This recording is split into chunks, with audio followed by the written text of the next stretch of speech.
Roof cave-ins, building collapses, although we don't want to think about it right now. We saw the severe impact of our brutal winter last year. That's right, and some people are still recovering, like a local business owner whose operation was left in a heap of ruins.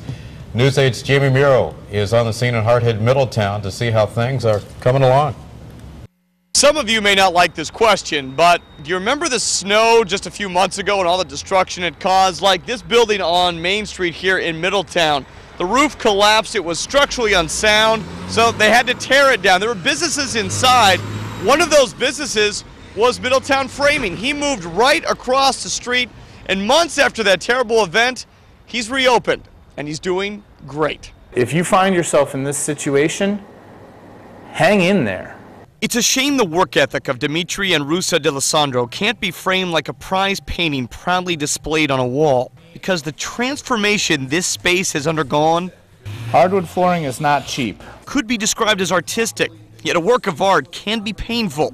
I was sitting there, trying to figure out how am I going to do all this stuff and crying into my coffee, but last winter, the picture was bleak. The D'Alessandro's old home of Middletown Framing was lost after 505 Main Street collapsed due to the buildup of excessive ice and snow. One day you're open for business and the next day you're unemployed, essentially. A decision had to be made. Move on or close up shop. The pair quickly found an open spot directly across the street in an old jewelry store.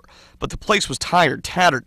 Turning this place into a portrait would take 7 agonizing months. I thought we could get back open in 3 or 4 weeks, and then I changed it to times 3, and he said, "Woman, you don't know anything." Turns out she did, but if a picture is worth 1,000 words, you need a photo album to describe the end result here. The D'Alessandros are back in business. The work ethic can't be framed, but it can still be viewed and appreciated. It was all worth it, because this is, it's our future. It's our past, but our future. If you want to frame a picture, you don't want a picture framed so that you're sort of happy with it. You want to look at it on your wall for the next 20 years and be 50 years, really 100 years. and really happy with it. One of the most important pieces in Middletown Framing is this design counter. It was built by Dimitri's uncle, Stanley Hansen. He unexpectedly and unfortunately passed away a few days after their grand reopening. But Dimitri and his wife take great comfort in knowing how proud their uncle was for starting over. We're on the scene in Middletown. I'm Jamie Muro, News 8.